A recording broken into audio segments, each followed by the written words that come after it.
there's 2 to 3 unique attributes that belong to you. There's 2 or 3 unique attributes that belong to me.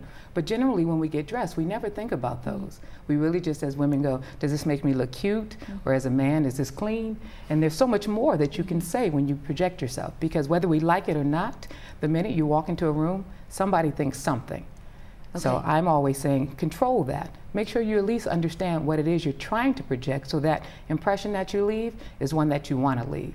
Okay, now within the marketing mix, you've got a variety of elements that you must fulfill and embrace, and one of them is to have a captive image, so that's the physicality. Then there's the uniqueness of what you're offering, so that's individuality. Then a clear and concise message. As I'm standing in front of the mirror, there's something I want to project, there's something I want people to think about me, and there's a way in which I want to come across. Exactly. How do I package myself in that way? Well, the first thing is you have to take the time, which is a process, to develop that branding statement. That statement is, again, those 3 are unique attributes that belong to you.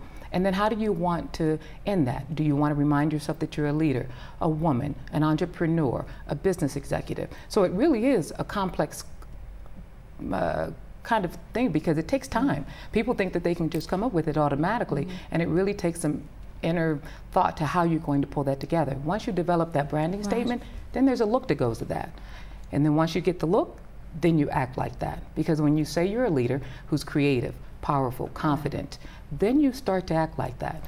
How do you overcome a lot of stereotypes? And I don't want to take us back to where we come from, but when you're a woman walking into a boardroom, already you've got a barrage of perceptions you've got to break through before your individuality comes to the fore. And you may even need to manage quite a few politics before your true self comes to the fore. Well, that's why it's even more important. What are you telling yourself about yourself?